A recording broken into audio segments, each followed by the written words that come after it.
నమస్కారం అండి. మనం ఇప్పుడు సిహెచ్ఎస్ఆర్ ప్రసాద్ గారు రచించిన అల్లుడరికం అనే కథను విందామా? తల్లి సంవత్సరికానికి గుంటూరులో ఉన్న అన్నింటికి వచ్చింది శ్రీలక్ష్మి. మీ ఆయన రాలేదే? అడిగాడు రామారావు. ఎక్కడన్నయ్యా, ఆయనకి తీరికేది? ఎప్పుడూ టూర్లు. నన్ను వెళ్ళి రమ్మన్నారు అన్నది శ్రీలక్ష్మి. సంవత్సరికం కార్యక్రమం ముగిసిన తర్వాత శ్రీలక్ష్మి రామారావు ఏకాంతంగా ఉన్నప్పుడు కలిసింది. అన్నయ్య, మీ బావ ఒక విషయం అడగమన్నారు అన్నది. ఏ విషయం? అదే, ఆస్తిలో ఆడపిల్లలకు కూడా వాటా ఇవ్వమని రూల్ వచ్చిందటగా అన్నది. నన్ను అడుగుతావే, నాన్నను అడుగు అన్నాడు రామారావు. నాన్నను అడిగితే నాదేముంది, అన్నయ్యను అడుగు అన్నాడు. ఆస్తి ఏముందమ్మా, గరికపాడులో 6 ఎకరాలు, నీకు తెలుసుగా. నాన్న సంపాదించింది ఏముంది? ఈ ఇల్లు నేను లోన్ తీసుకుని కట్టించుకున్నదే అన్నాడు రామారావు. గరికపాడు పొలంలో సగం నాకివ్వు అన్నది శ్రీలక్ష్మి. ఆస్తిలో భాగం అడుగుతున్నావు, బాగానే ఉంది, మరి బాధ్యతలో అన్నాడు రామారావు. బాధ్యతలేమిటి? నాన్న గవర్నమెంట్ జాబ్ ఏం చేయలేదు, నెల నెలా పెన్షన్ రావడానికి. సిమెంట్ ఫ్యాక్టరీలో పనిచేసి రిటైర్ అయినందుకు వచ్చిన గ్రాడ్యుటీ, పిఎఫ్, చేసిన అప్పులకు సరిపోయాయి. నీకు అదంతా తెలుసుగా. ఆ పొలం కూడా అమ్మకు పుట్టింటి వాళ్ళు ఇచ్చిందే అన్నది శ్రీలక్ష్మి. నాన్నకు ఆధారం గరికపాడు పొలం మీద వచ్చే కౌలేగా, అది కాస్త చెరిసగం తీసుకుంటే ఎట్లా అన్నాడు రామారావు. ఇంతకీ నువ్వేమంటావు అసహనంగా అడిగింది శ్రీలక్ష్మి. నేననేదేముందమ్మా, బావగారికి చెప్పు, నాన్న తదనంతరం పొలం తీసుకోవచ్చు అని. అప్పటికి రాజెవరో రెడ్డెవరో అని నసిగింది శ్రీలక్ష్మి. ఏంటి, బావగారు గట్టిగా కావాలంటున్నారా అడిగాడు రామారావు. ఒక పంజి, గరికపాడులో ఉన్న 6 ఎకరాలు నువ్వే తీసుకో, నాకేం అక్కర్లేదు అన్నాడు రామారావు. శ్రీలక్ష్మి ముఖం మతాబులా ఒక్కసారిగా వెలిగిపోయింది. అయితే నాన్న బాధ్యత కూడా నువ్వే తీసుకో, ఎందుకంటే పొలం నీకిచ్చి నాన్నని నా దగ్గర ఉంచుకుంటే మీ వదినకు కష్టంగా ఉంటుంది కదా, ఏమంటావు అన్నాడు రామారావు. నిజమే, ఒప్పుకుంది శ్రీలక్ష్మి. నువ్వు హైదరాబాద్ వెళ్ళి బావగారితో మాట్లాడి లెటర్ రాయి, ఏమంటావు అన్నాడు రామారావు. సరే అన్నయ్య, నువ్వు చెప్పింది బాగానే ఉంది, బావతో మాట్లాడి లెటర్ రాస్తాను అన్నది శ్రీలక్ష్మి. బాగా ఆలోచించుకోండి హెచ్చరించాడు రామారావు. తల ఊపింది శ్రీలక్ష్మి. పొద్దున్నే లేచి పల్నాడు ఎక్స్ప్రెస్లో హైదరాబాద్ వెళ్ళిపోయింది శ్రీలక్ష్మి. చెల్లెలు వెళ్ళిపోయిన తర్వాత గరికపాడు పొలంలో భాగం గురించి శ్రీలక్ష్మి అడగడము, తను చెప్పిన ప్రపోజలు భార్యకు చెప్పాడు రామారావు. వాళ్ళకే ఇచ్చేయండి ఆ పొలం అన్నది రామారావు భార్య. ఇక నాన్నకి చెప్పాలి ఈ సంగతి అన్నాడు. ఆయనకేం, హైదరాబాద్ అంటే ఎగిరి గంతేయుడు అని నవ్వింది రామారావు భార్య. ఏమిటి, పొలం మొత్తం నిన్నే తీసుకోమన్నాడా మీ అన్న?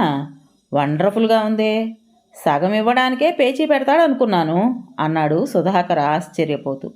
మా అన్నయ్య మీలా పేచీ కోరు కాదులేండి, ఆయన మా గుంటూరు జిల్లా వాళ్ళు మీ కృష్ణా జిల్లా వాళ్ళలా డొంక తిరుగుడు వ్యవహారాలు నడపరు, మాదంతా ముక్కుసూటి వ్యవహారం అన్నది శ్రీలక్ష్మి. ఇప్పుడు ఆంధ్ర, తెలంగాణ, రాయలసీమ అని ప్రాంతాల వారీగా కొట్టుకు చస్తుంటే నువ్వు జిల్లాల మధ్య చిచ్చు పెట్టేలా ఉన్నావే అని నవ్వాడు సుధాకర్. ముందు ముందు అవి కూడా మొదలవ్వని గ్యారంటీ ఏముంది అన్నది శ్రీలక్ష్మి. ఆ గొడవ మనకెందుకు కానీ గరికపాడు పొలానికి కౌలు ఎంత వస్తుందే అడిగాడు సుధాకర్. ఏమో, మా మామయ్య కౌలుకు చేస్తున్నాడు, ఎంత ఇస్తాడో తెలీదు. సంవత్సరానికి ఒకసారి గుంటూరు వచ్చి నాన్నకి కౌలిస్తాడు. వచ్చేటప్పుడు ఎండు మిరపకాయలు, పండు మిరపకాయల పచ్చడి, చింతకాయల తొక్కు వగైరాలన్నీ తెస్తాడు. ఇకనే ముందు ముందు అవన్నీ హైదరాబాద్ తెస్తాడులే మీ మామయ్య అన్నాడు సుధాకర్. మరి అన్నయ్యకి లెటర్ రాస్తారా ఉత్సాహంగా అన్నది శ్రీలక్ష్మి. లెటర్ ఎందుకు, ఫోన్ చేస్తాలే హుషారుగా అన్నాడు సుధాకర్. మర్నాడే రామారావు ఆఫీస్కి ఫోన్ చేశాడు సుధాకర్. నాన్నను పంపడానికి తొందర ఎందుకు, మీరొచ్చి పొలం రాయించుకుని రిజిస్ట్రేషన్ చేయించుకోండి, అలాగే నాన్న బాధ్యత మీదేనని అగ్రిమెంట్ రాసివ్వండి, ఎందుకైనా మంచిది కదా అన్నాడు రామారావు. ఇదేదో బాగానే ఉందని శ్రీలక్ష్మి, సుధాకరు వెళ్ళి ఆంజనేయులతో పొలం రాయించుకుని రిజిస్ట్రేషన్ చేయించుకున్నారు. అలాగే రామారావు బావగారితో తన తండ్రి ఆంజనేయుల బాధ్యత తనదేనని, జీవితాంతం పోషిస్తానని అగ్రిమెంట్ రాయించుకున్నాడు. ఆంజనేయులు కూతురు అల్లుడితో హైదరాబాద్ బయలుదేరాడు. చైతన్య అపార్ట్మెంట్స్లో ఉన్న 25 ఫ్లాట్స్ వాళ్ళని సెల్లార్లో సమావేశపరిచి పార్టీ ఇచ్చింది Srilakshmi. Pulla Reddy sweets, cool drinks serve చేసింది. అందరికీ తన తండ్రి ఆంజనేయుల్ని పరిచయం చేసింది. గరికపాడులో ఉన్న మొత్తం 6 ఎకరాల పొలం తనకే ఇచ్చేశాడని, ఇక నుంచి తమ దగ్గరే ఉండిపోతాడని అనౌన్స్ చేసింది. అందరూ క్లాప్స్ కొట్టి హర్షం వెలిబుచ్చారు. Apartment president ఆంజనేయుల్ని పొగిడాడు. పనిలో పనిగా ఆయన కొడుకు రామారావును కూడా ఆకాశానికి ఎత్తేశాడు. అందరూ ఈ తండ్రి కొడుకుల్లా ఆడపిల్లలకు ఆస్తులు పంచిస్తే భారతీయ సంస్కృతి చెక్కు చెదరకుండా నిలబడిపోతుందని, కుటుంబాల మధ్య పోట్లాట్లే ఉండవని లెక్చర్ దంచాడు. ఎంతైనా సుధాకర్ శ్రీలక్ష్మి దంపతులు అదృష్టవంతులు అన్నాడు. సమావేశం ముగిశాక, ఏమయ్యా సుధాకర్, 6 ఎకరాల పొలం అప్పనంగా కొట్టేశావు, మరి మాకు మందు పార్టీ ఏది అన్నాడు ప్రెసిడెంట్. కౌలు రానియండి, పార్టీ ఇస్తాను అని నసిగాడు సుధాకర్. ఈ పొలం రాయించుకోవటానికి గుంటూరు వెళ్ళడం, డాక్యుమెంటేషను, రిజిస్ట్రేషన్ ఫీజులు వగైరా తడిసి మోపెడై డబ్బుకు బాగా టైట్గా ఉంది సుధాకర్కి. ఆఫీసులో లోన్ కూడా తీసుకున్నాడు. వచ్చే నెల నుంచి కటింగ్ కూడా మొదలవుతుంది. ఆ కౌలేదో వచ్చే వరకు తిప్పలే. ప్రెసిడెంటు, సెక్రటరీలతో సుధాకర్ గుసగుసలాడటం గమనించిన కొందరు వాసన పట్టారు. కాస్త ఓపిక పడితే గొంతు తడవకపోతుందా అని సెల్లార్లోనే అటూ ఇటూ తారట్లాడారు. డిన్నర్ టైం అయిందని కొందరు వెళ్ళిపోగా, పెళ్ళాలకు భయపడి మరికొందరు జారుకోగా 7 మిగిలారు. సుధాకర్ గుండె గుబేలు మంది. వీళ్ళని తీసుకుని బార్కి వెళితే 2000కి తక్కువ బిల్లు కాదు. ఆ మాటే ప్రెసిడెంట్ చెవిన వేశాడు. ప్రెసిడెంట్ పక్కున నవ్వి, బార్కెందుకు ఆమదం, నా ఫ్లాట్లో పెట్టేద్దాం దుకాణం అని ఒరే నాగన్నా అని కేకేశాడు. వాచ్మెన్ పరిగెత్తుకొచ్చాడు. సార్ డబ్బులు ఇస్తాడు కానీ 2 McDonald whisky full bottles, kilo పకోడీలు, ఒక 50 బజ్జీలు పట్టుకురా అన్నాడు ప్రెసిడెంట్. సుధాకర్ ఏడ్చుకుంటూ డబ్బులిచ్చాడు.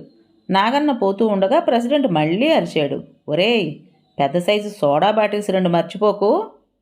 ప్రెసిడెంట్ రాజారావు బ్యాచిలర్నని గొప్పగా చెప్పుకుంటాడు. పిల్లలు అమెరికాలో సెటిల్ అయ్యారు. భార్య స్వర్గానికి వెళ్ళిపోయింది. రాజారావు బ్రహ్మచారిగా మిగిలిపోయాడు. రోజు విస్కీతో గొంతు తడుపుకోవాల్సిందే. అందుకు సాకులు వెతుకుతూ ఉంటాడు. ఎవరింట్లో బర్త్డే జరిగినా, శారీ వేరింగ్ ఫంక్షన్ కానీ, సత్యనారాయణ వ్రతం కానీ సదరు గృహస్థుని పీడించి మందు పార్టీ ఏర్పాటు చేయిస్తాడు. రాజారావు ఫ్లాటు బారుగా మారిపోతుంది. రాత్రి 9 దాటింది. నాన్న లే, ఫోన్ చేద్దు గాని అన్నది శ్రీలక్ష్మి. అల్లుడు రానియమ్మా, నాకేం తొందర, రెడ్డి మిఠాయిని తినిపించావు, అంతా నెయ్యి కాబోలు, కడుపులో మందంగా ఉంది అన్నాడు ఆంజనేయులు. ఆయన ఎప్పుడొస్తాడో నువ్వు కానీ అని శ్రీలక్ష్మి తొందర పెట్టినా ఆంజనేయులు లేవలేదు. ఫ్లాట్లో నుంచి బయటకు వచ్చి కాసేపు పార్కింగ్ ప్లేస్లో అటూ ఇటూ తిరిగాడు. అప్పుడే నాగన్న ఆంజనేయులు కంటపడ్డాడు. నల్లటి క్యారీ బ్యాగ్లో ఏముందో ఇట్టే పసిగట్టాడు. వాచ్మెన్ మరో ఫుల్ బాటిల్ మోసుకొస్తున్నాడు. ఫస్ట్ ఫ్లోర్లోనే ఉన్న రాజారావు ఫ్లాట్లోకి నాగన్నతో పాటు ఫాలో అయిపోయాడు. ఆంజనేయులను చూసి అంతా తేలుకుట్టిన దొంగల్లా అయిపోయారు. ఇక సుధాకర్ మామగారిని చూసి హి హి హి అని ఏడవలేక నవ్వి, మనోళ్ళు పార్టీ అడిగారు మావయ్య అని కుర్చీలోంచి లేచాడు. దాందే ఉందిలే అల్లుడు, ఇదంతా మామూలే అని నవ్వాడు. విస్కీతో కూడిన పకోడీ వాసనకు ఆంజనేయుల నోట్లో నీళ్లూరాయి. వస్తా గురువుగారు అంటూ తడబడుతూ నెమ్మదిగా జారుకున్నాడు సుధాకర్. అల్లుడు ఖాళీ చేసిన కుర్చీలో ఆసీనుడయ్యాడు మామ. ఆంజనేయులకి గుంటూరు కంటే హైదరాబాదే నచ్చింది. ముఖ్యంగా ప్రెసిడెంట్ రాజారావుతో దోస్తీ కుదిరింది. ఆ కాలనీలో మరికొందరు కూడా వీరు వంటి బ్యాచిలర్స్ ఉన్నారు. రాజారావుకేం వాళ్ళ కొడుకులు నెలలా డాలర్లు పంపిస్తారు. కొందరు పెన్షనర్స్ ఉన్నారు. ఇంకేం మందు పార్టీలు జోరుగా సాగుతున్నాయి. ఆంజనేయులు మొహమాటం లేకుండా కూతుర్ని, అమ్మాయి ఒక 100 ఇవ్వు, 50 ఇవ్వు అని డిమాండ్ చేసి తీసుకుంటున్నాడు. సిగరెట్లు తాగటం కూడా ఎక్కువైంది. ఒకరోజు రాజారావు డే కేర్ సెంటర్ అని ఒక ఆఫీస్కి తీసుకెళ్ళాడు. అది సీనియర్ సిటిజన్స్ సంఘం. ఆంజనేయుల్ని పరిచయం చేశాడు రాజారావు.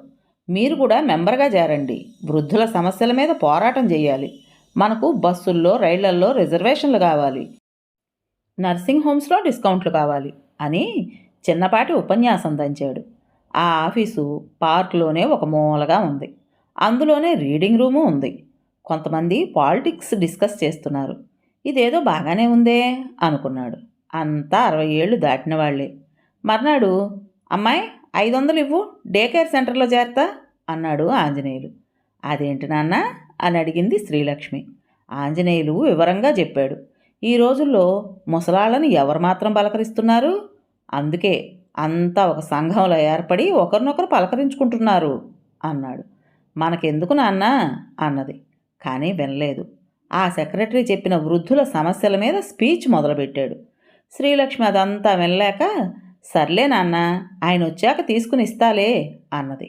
మామగారికి 500 కావాలనేసరికి సుధాకర్కి మండుకొచ్చింది. నెలాఖరు.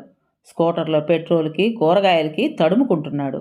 ఇప్పుడు ఆయన 5 రూపాయలు కావాలని అడిగినట్టు 500 అడిగేసరికి నషాలానికి అంటింది మంట.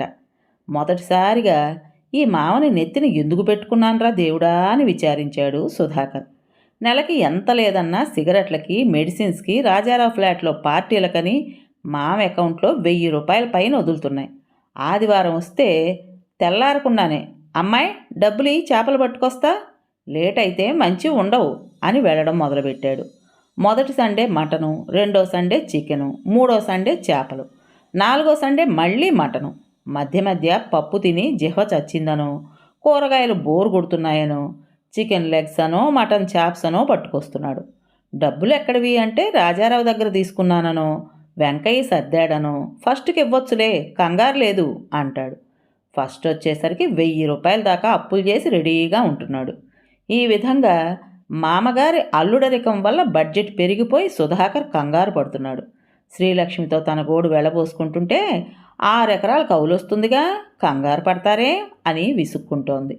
సంవత్సరం తిరిగేసరికి 25,000 బడ్జెట్ పెరిగిపోయి సుధాకర్ కళ్ళు తిరిగిపోయాయి.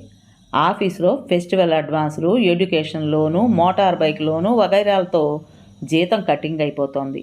చేతికొచ్చేది తగ్గిపోయి డిఏ ఎప్పుడు పెంచుతారా అని ఎదురు చూడాల్సిన దుర్గతి పట్టింది. మీ మామయ్యని కౌలు డబ్బులు పట్టుకురమ్మని లెటర్ రాయి అని శ్రీలక్ష్మిని సతాయించసాగాడు సుధాకర్. శ్రీలక్ష్మి 4 ఉత్తరాలు రాశాక ఒకరోజు పొద్దున్నే గరికపాడు నుంచి ఆమె మేనమామ నర్సయ్య మనవణ్ణి వెంటేసుకుని హైదరాబాద్ వచ్చాడు. వస్తూ వస్తూ ఎండుమిరపకాయలు, పండు మిరపకాయల పచ్చడి, పులిహోర, గోంగూర, చింతకాయల తొక్కు వగైరా మేడ్ ఇన్ గరికపాడు బ్రాండెడ్వన్నీ మోసుకొచ్చాడు. ఆయన్ని చూస్తూనే సుధాకర్ సంబరపడిపోయాడు. బాబాయికి గారెలు వండిపెట్టు అని శ్రీలక్ష్మికి పురమాయించాడు. మేనగోడలు మొగుడు చేస్తున్న అతిథి మర్యాదలకు సంతోషించాడు నర్సయ్య. అబ్బాయ్, బస్సుకు పోతా, తెల్లారక ముందే కారం పూడిపోతుందటగా అన్నాడు నర్సయ్య.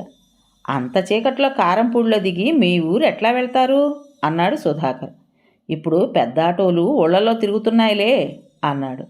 తర్వాత పంచె మడతల్లో నుంచి నోట్ల కట్ట తీసిచ్చి, ఇదిగో మీ కౌలు డబ్బులు అన్నాడు.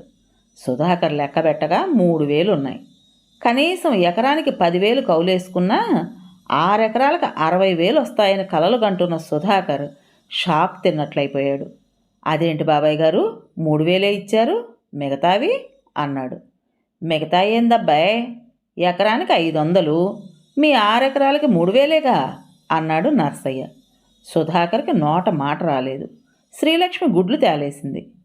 ప్రతి ఏడు మీ మామయ్య ఇచ్చే కవులు అంతేనమ్మాయ్ అని వంతపాడాడు ఆంజనేయులు. వర్షాలు లేవు, పండి చావడం లేదు ఇన్నాళ్ళు. ఇప్పుడు పోయినాడు వర్షాలు పడితే పండిన పంటకు రేట్ లేదు. అంతా మాయగా ఉందబ్బాయ్, ఏందో ఏం చేయలేక పంట వేయడమే అన్నాడు నర్సయ్య నిట్టూరుస్తూ. సుధాకర్కి నషాళానికి ఎక్కింది కోపం. నర్సయ్య తమను తెలివి తక్కువ వాళ్ళని చేస్తున్నట్లు ఫీల్ అయ్యాడు. మా పొలం అమ్మేసి డబ్బు ఇవ్వండి అన్నాడు ముఖం మార్చుకుని. నర్సయ్య పకపక నవ్వాడు. పొలం అమ్మడమా, అక్కడ కొనేవాడెవడు? ఆ పక్కన ఊళ్ళో ఒక కంపెనీ వాడికి 1000 ఎకరాలు ఉంది. ఎకరం 10,000కు అమ్ముతానని పేపర్లో వేస్తేనే కొనే దిక్కు లేదు అన్నాడు. ఏ? గొంతులో తడారిపోతుండగా అన్నాడు సుధాకర్. ఏమంటే ఏం చెప్పను, పల్నాడు నక్సలైట్ల ఏరియా అని ఎవ్వడూ కొనడం లేదు. కొనేవాడుంటే ఆయన కాడికి అమ్మేసి ఎటైనా పోదామని నేను చూస్తున్నా అన్నాడు నర్సయ్య. సుధాకర్ శ్రీలక్ష్మి బిత్తర చూపులు చూస్తుండగా నర్సయ్య మనవణ్ణి వెంటబెట్టుకుని బయలుదేరాడు. ఆంజనేయులు బామ్మరిదిని బస్సెక్కించి రావడానికి వాళ్ళ వెంట వెళ్ళాడు. అల్లుడరికంలో ఉన్న మజా అని పాడుకుంటూ. కథ పేరు అల్లుడరికం. రచించిన వారు సిహెచ్ఎస్ఆర్ ప్రసాద్ గారు. విన్నారు కదండి. మరి ఈ కథ మీకు నచ్చిందా? నచ్చినట్టయితే లైక్ చేసి మరో నలుగురికి షేర్ చేయండి. అలాగే ఈ కథ పైన మీ విలువైన అభిప్రాయాన్ని కామెంట్ బాక్స్లో తప్పకుండా తెలియజేస్తారు కదా. మరి ఇంత మంచి కథను మనకు అందించిన రైటర్ గారికి మనందరి తరపున మనస్ఫూర్తిగా ధన్యవాదాలు తెలియజేసుకుంటూ ఇటువంటి మంచి మంచి కథల కోసం కొత్త వాళ్ళు మన ఛానల్ని తప్పకుండా సబ్స్క్రైబ్ చేసుకోండి. రేపు మరో మంచి కథతో మీ ముందుకు వస్తాను. అప్పటి వరకు ఉంటానండి.